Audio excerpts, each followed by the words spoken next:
Mga abot kaya at dekalidad na produkto patuloy na mabibili sa Kadiwa Stores.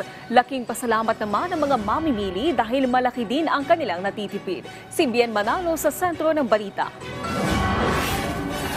Mas pinili pa rin ng ilan nating kababayan ang mamili sa Kadiwa Store sa Department of Agriculture Main Office sa Elliptical Road sa Quezon City. Isa na riyan si Teresita Fajardo na bukod sa mga nabibiling sariwang produkto ay malaki rin aniya ang kanyang natitipid sa pamimili sa Kadiwa Store.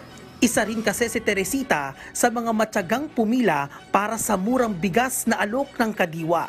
Malaking bagay po na makatulong sa aming pamilya. Katulad ko nagtitinda, sa isang linggo po isang beses lang kami makabili.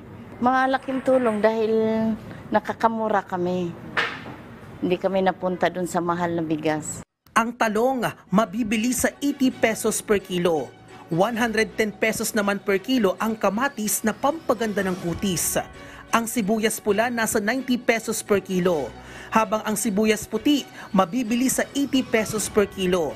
Bukod sa mga gulay, makabibili rin ng mga prutas, itlog at syempre ang bigas na mabibili sa halagang 29 pesos per kilo.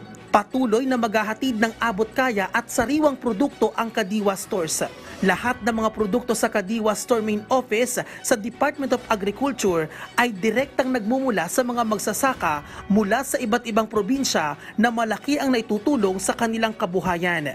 Payo naman ng ilang nagtitinda sa mga mamimili. Dapat po dito na lang mamili sa may Kadiwa Center, dito po sa Kadiwa kasi galing po sa farmers, direktang pinupunta po dito. Kaya sariwa po sila at mas mababa po talaga yung presyo dito, sir. Iniimbitahan ko po kayo na mamili ng mga gulay dito po sa may Kadiwa dahil sigurado pong fresh po at mas mababa po yung presyo namin dito. Bukas ang Kadiwa Store mula Lunes hanggang Biyernes, alas 8 ng umaga hanggang alas 5 ng hapon. Bien Manalo para sa Pambansang TV sa Bagong Pilipinas.